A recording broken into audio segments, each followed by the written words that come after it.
لن تزولا قدم ابن آدم، حضور نے خبر دی ہے ابن آدم کے قدم ہل نہیں سکیں گے. جیسے مجرم کھڑا ہوتا ہے کٹہرے کے اندر، اس کٹہرے میں سے ہل نہیں سکو گے حتی یسأل عن خمس، جب تک کہ 5 چیزوں کا حساب نہ لے لیا جائے. وہ 5 چیزیں کیا ہیں؟ کان کھول کر سنیے. عن عمرہ فیما افناہ، عمر کا حساب دو. یہ 80 برس اور 70 برس ہم نے تمہیں دنیا میں دیے، کہاں ضائع کیے؟ وعن شبابہ فیما ابلاہ، اور خاص طور پر جوانی کا دور، امنگوں کے دن، ولولے ہوتے ہیں، قوت ہوتی ہے، توانائی ہوتی ہے، آدمی چلتے ہوئے زمین پر پاؤں مارتا ہے، قوت جو ہے وہ اپنا اظہار چاہتی ہے. یہ جوانی کہاں گلائی؟ حساب دو، ایک ایک لمحے کا حساب دو. وَعَن مَالِهِ مِنْ أَيْنَ اكْتَسَبَهُ وَفِيمَا أَنْفَقَهُ، ایک ایک پائی کا حساب دو. مال کا کہاں سے کمایا تھا، حلال سے کہ حرام سے، اور کہاں خرچ کیا تھا، گل چھروں میں، عیاشیوں میں، یا نیکی کے کاموں میں، ادائے حقوق میں، اللہ کے دین کے لیے. 4 سوال ہو گئے. 2 زندگی کے بارے میں، ایک زندگی پوری بحیثیت مجموعی کہاں کس کام میں لگائی، اور خاص طور پر شباب کا دور کہاں لگایا.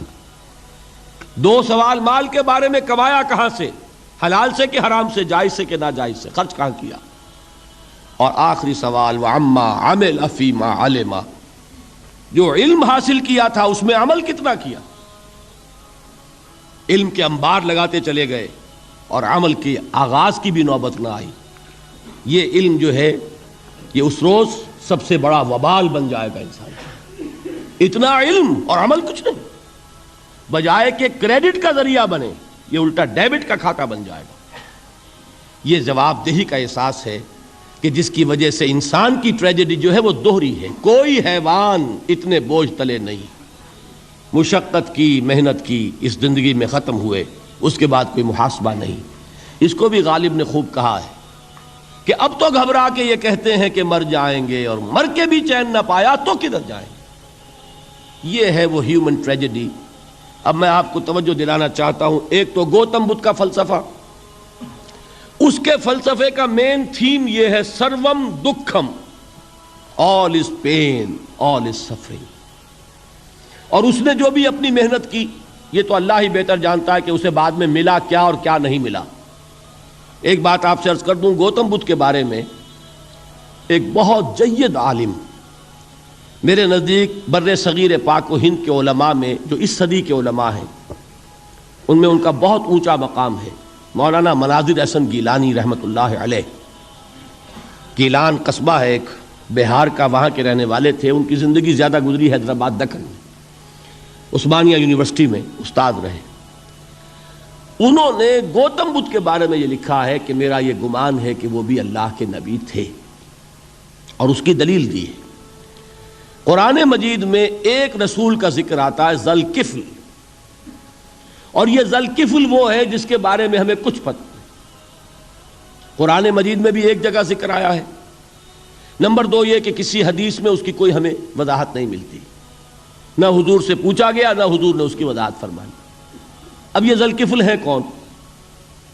تورات میں جو نبیوں کے نام آتے ہیں ان میں سے کسی نبی کا نام ذوالکفل کے آس پاس نہیں بنتا کہ یہ سمجھا جائے کہ یہ اس نام کی بگڑی ہوئی یا بدلی ہوئی شکل بن گئی ہے.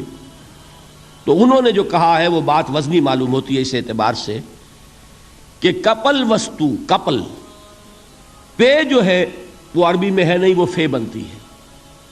تو ذوالکفل کے معنی کفل والا، اور یہ کفل جو ہے کپل، کپل والا، جس کو ہم کہتے ہیں کپل وستو کا شہزادہ. تو انہوں نے یہ کہا ہے کہ گوتم بدھ کے بارے میں یہ خیال، یہ میں عرض کر دوں کہ اس کو ہم یقین سے نہیں کہہ سکتے، یہ ان کا گمان ہے، خیال ہے، واللہ عالم کہیں گے ہم، لیکن امکان ضرور موجود ہے. قرآن کہتا ہے وَلِكُلِّ قَوْمٍ ہاد، ہم نے ہر قوم میں ہادی بھیجے. وَإِن مِّن قَرْيَةٍ إِلَّا خَلَا فِيهَا نَذِيرٌ، کوئی بستی ایسی نہیں دنیا میں جس میں کوئی نہ کوئی خبردار کرنے والا نہ آیا ہو. تو یہ ممکن نہیں ہے کہ وہاں نبی نہ آئے ہوں، لیکن ان کی تعلیمات اتنی بدل گئی ہیں کہ ہم ان کو پہچان نہیں سکتے. حضرت مسیح علیہ السلام کی تعلیمات اگر عیسائیوں سے ہم سمجھیں تو کبھی بھی انہیں اللہ کا نبی نہیں مان سکتے. یہ تو قرآن مجید نے آ کر حضرت مسیح علیہ الصلوۃ والسلام کی اصل حقیقت ہمیں بتائی، ورنہ تو خدا کا بیٹا ثالث و ثلاثہ ان کو کیسے ہم مانتے، لیکن یہ کہ قرآن نے بتایا۔ تو جان لیجئے ہو سکتا ہے کہ گوتم بدھ بھی اللہ کے نبی ہوں، لیکن ہو سکتا ہے کہ درجے میں کہیں گے، یقین سے نہیں کہیں۔ بہرحال گوتم بدھ نے اس دکھ، رنج، صدمہ، غم جو انسان کا مقدر ہے اس کا مشاہدہ کیا، اور پھر تپسیائیں کی، علم حاصل کیا، رشیوں منوں کے پاس گیا، اس نے کوشش کی کہ معلوم ہو سیلویشن کا راستہ کون سا ہے، اس دکھ سے نجات پانے کی کوئی سبیل بھی ہے کہ نہیں، اس غم سے، اس نجات سے، اس اندوہ سے انسان کسی طریقے سے چھوٹ سکتا ہے یا نہیں۔ اسی کو سیلویشن کہتے ہیں انگریزی میں، اسی کو ہندی میں نروان کہتے ہیں، اسی کو عربی میں نجات کہتے ہیں۔ ان نجات معلقۃ بمجموع هذه الاشیاء، میں نے امام رازی رحمۃ اللہ علیہ کے الفاظ میں آپ کو وہ لفظ بتایا، نجات کی راہ۔ اچھا، جدید فلسفوں میں جن حضرات کو دلچسپی کی بات ہے انہی کے بارے میں یہ عرض کر رہا ہوں۔ جدید فلسفوں میں بھی ایک فلسفہ ہے وجودیت، ایگزسٹانشلزم۔ آپ نے نام سنا ہوگا سارترے، یہ فرینچ فلسفر، اور اس وقت دنیا میں جو نوجوان نسل ہے وہ بہت زیادہ متاثر ہوئی ہے سارترے کے فلسفے سے۔ کرکیگارڈ پرانے دور میں اور سارترے اس دور میں، ان کے فلسفے کا نام ہے وجودیت، ایگزسٹانشلزم۔ اس کا مرکزی خیال بھی یہی ہے، انسان کے لیے دکھ ہی دکھ ہے، صدمہ ہی صدمہ ہے، رنج ہی رنج ہے۔ صرف یہ ہے کہ کچھ حساس لوگ ہوتے ہیں وہ صدمے کو زیادہ محسوس کرتے ہیں، کچھ ذرا ان کی حس جو ہے وہ کچھ ڈل ہو جاتی ہے، کند ہو جاتی ہے۔ وہ جو غالب کا شعر میں نے آپ کو سنایا کہ مشکلیں اتنی پڑی مجھ پر کہ آسان ہو گئی، ورنہ یہ ہے کہ انسان سوچے تو دکھ ہے۔ اب یہ دکھ جو ہے اس سے نجات کا کوئی راستہ بھی ہے کہ نہیں، یہ کوسچن مارک ہے، جس کا جواب ہے تیسری آیت میں اِلَّا الَّذِينَ آمَنُوا وَعَمِلُوا الصَّالِحَاتِ وَتَوَاصَوْا بِالْحَقِّ وَتَوَاصَوْا بِالصَّبْرِ۔ جو ایک نا امیدی کی کیفیت طاری ہوتی ہے، وَالْعَصْرِ إِنَّ الْإِنسَانَ لَفِي خُسْرٍ، زمانے کی قسم ہے تمام انسان برباد ہونے والے ہیں، تباہی میں ہیں، گھاٹے میں ہیں، ٹوٹے میں ہیں۔ اس سے جو ایک مایوس کن صورتحال سامنے آتی ہے، اس مایوسی سے نجات دلانے والی آیت ہے تیسری آیت۔ ایک راستہ ہے، یہ امید کی کرن ہے، تباہی سے بچ سکتے ہو، ابدی بربادی وہ بربادی۔ یہاں تو یہ ہے کہ ہم نے مشقتیں اٹھا لیں، فاقے جھیل لیے، تکلیفیں برداشت کر لیں، صدمے برداشت کر لیے، لیکن موت آئی، اس کا خاتمہ ہو گیا۔ لیکن اس کے بعد اگر خدا نہ خواستہ جہنم میں جھونک دیے گئے، وہ ابد الآباد تک کی، وہ ہمیشہ ہمیشہ کی جلن۔ قرآن کہتا ہے کہ اگر ایک کھال جل جائے گی، جھلس جائے گی، اللہ اور کھال دے دے گا۔ دیکھیے یہ بھی جدید دور میں آپ کو معلوم ہوگا، بورس بکائی نے جو کتاب لکھی ہے، دی فرینچ سرجن، اس نے ثابت کیا ہے کہ قرآن مجید نے جتنے نیچرل فینومینا کا حوالہ دیا ہے وہ بالکل سائنس کے مطابق ہے۔ آج ہمیں یہ معلوم ہے کہ حس جو ہے وہ صرف کھال میں ہوتی ہے، کھال حساس ہوتی ہے، کھال اتر جائے نیچے جو ہے گوشت جلے گا، آپ کو تکلیف نہیں ہوگی۔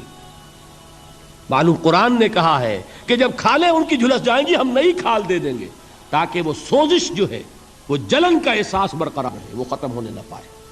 حالانکہ اس کی ضرورت نہیں ہے، اگر اندر کا گوشت بھی حس والا ہوتا تو پھر کھال دوبارہ عطا کرنے کی ضرورت نہیں ہے، گوشت جلے گا، اس سے بھی جلن کا اور سوزش کا احساس ہو جائے گا۔ لیکن قرآن کہتا ہے کہ نہیں، کلما نضجت جلودہم بدلنا لہم جلودا غیرہا، جب ان کی کھالیں جھلس جائیں گی، جل جائیں گی، ہم ان کی کھالیں بدل دیں گے تاکہ وہ سوزش برقرار رہے۔ ثم لا يموت فیہا ولا یحیا، پھر نہ وہ اس میں جی سکے گا نہ مر سکے گا، نہ زندوں میں ہوگا نہ مردوں میں ہوگا۔ موت کو پکارے گا، کاش کہ موت آ جائے جو مجھے اس مشقت سے اور مشکل سے چھٹکارا دلا دے۔ وہ موت جس سے اس وقت ہم بھاگتے ہیں، اگر خدا نہ خواستہ اس جہنم میں جھونکے گئے تو پھر موت کو پکاریں گے اور موت نہیں آئے گی۔ اس عذاب سے، اس ابدی ناکامی سے، اس خسران سے، اس ابدی ہلاکت سے بچنے کا کوئی راستہ ہے؟ وہ جو میدان حشر میں پکاریں گے لوگ، این المفر، کوئی جائے فرار ہے، کوئی جائے پناہ ہے؟ وہ جائے فرار، وہ جائے پناہ اس دنیا میں اللہ نے ہمیں عطا فرمائی، اسی کا نام صراط مستقیم ہے۔ الا الذین آمنوا وعملوا الصالحات وتواصوا بالحق وتواصوا بالصبر، ایک راستہ ہے۔ پاسے پاسے چلی جوانی،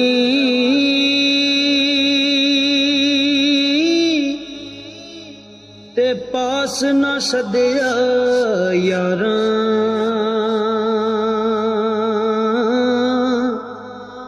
ساتھی کون محمد بخشا، درد ونڈے